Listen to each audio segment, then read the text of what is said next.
80-85 वर्ष के बूढ़े आर्य समाजी आचार्य तथा शास्त्री की उपाधि वाले जनता को मरने मारने का पाठ पढ़ाते हैं, जबकि ऐसे वृद्ध तो बच्चों को झगड़ा करने से रोकते हैं।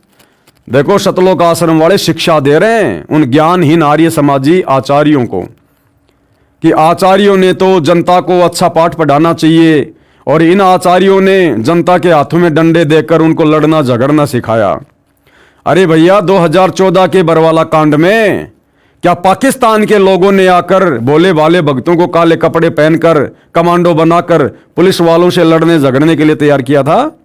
कौन थे वो लोग? कौन थी राष्ट्रीय समाज सेवा समिति? यही सतलोक आश्रम मैनेजमेंट हरियाणा वाले, सतगुरु रामपाल जी के परिवार वाले। इन्हीं लोगों ने काले कपड़े पहनाकर बरवाला कांड के समय भक्तों को कमांडो बनाया, हाथों में हथियार पकड़ाए। एक छोटा सा वीडियो आपको दिखाता हूं भाइयों और बहनों। सतलोक आश्रम के एक अन्य मीडिया प्रभारी राहुल का, जो कि सतलोक आश्रम में जिस समय सतगुरु रामपाल जी सत्संग किया करते थे, वो सत्संगों को रिकॉर्ड करने की सेवा किया करता था। जो व्यक्ति वर्तमान में जमानत पर बाहर है, और इन आश्रम वालों ने जो शान न्यूज चैनल खोल रखा है उसमें रिपोर्टर है।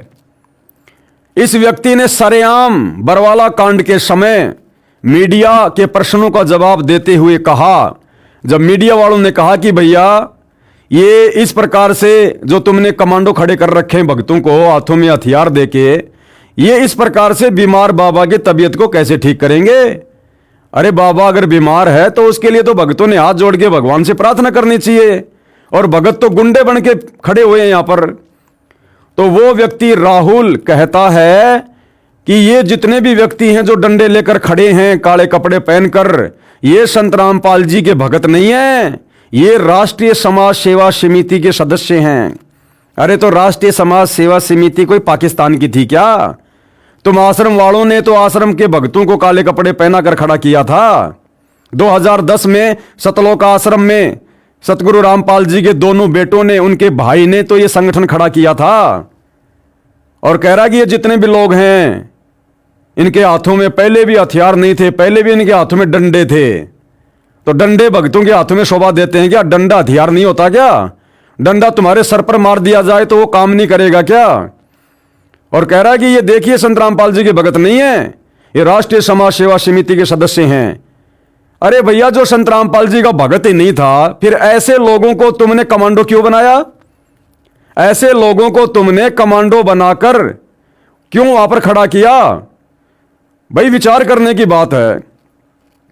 ये सतलोक आश्रम वाले करोथा कांड के दोषियों को ये कहकर धिक्कार रहे हैं कि भाई आर्य समाजी आचार्यों ने किराए से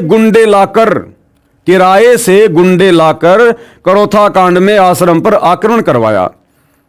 और ये खुद कह रहे हैं इस वीडियो के माध्यम से कि ये जितने भी काले कपड़े वाले हैं जिनके हाथों में डंडे हैं, ये संत रामपाल जी के भगत नहीं है, ये राष्ट्रीय समाज सेवा समिति के सदस्य हैं। तो भैया, जो सतगुरु रामपाल जी का भगत नहीं है वो क्यों अपना सिर फुड़वाने के लिए सतलोक आश्रम में जाकर डंडा लेकर खड़ा होगा? इसका मतलब वो किराए पर लेके आए थे तुम लोग। फिर तुम आश्रम वाले भी तो पुलिस वालों को मरवाने के लिए किराए पर गुंडे लेके आए थे।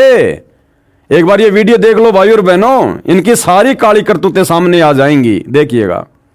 आखिर हाथ में हथियार उठाकर बाबा के समर्थक बीमार बाबा की तबीयत कैसे ठीक कर सकते हैं?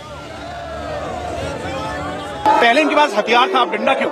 देखिए, ये संत रामपाल जी महाराज जी के अनुयायी नहीं है सब, ये राष्ट्रीय समाज सेवा समिति के कमांडो हैं, और राष्ट्रीय समाज सेवा समिति के कमांडो यहाँ पर सारे सुरक्षा व्यवस्था देखते हैं। और ये पहले इनके हाथ में, आपने कहा कि पहले इनके हाथ में हथियार थे, अब इनके हाथ में लाठियां हैं। इन सभी के हाथों में पहले भी हथियार नहीं थे, इनके हाथ में पहले भी लाठियां थी।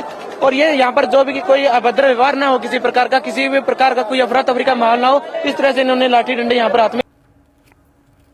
अब बताओ भाई और बहनों, उन आर्य समाजी आचार्यों में और 2014 बरवाला कांड के दोषी सतगुरु रामपाल जी के परिवार वालों में, इन सतलोक आश्रम के भक्तों में भला क्या अंतर है? वो भी किराए के गुंडे लाए, और ये आश्रम वाले भी बरवाला कांड में किराए के ही गुंडे लाए थे।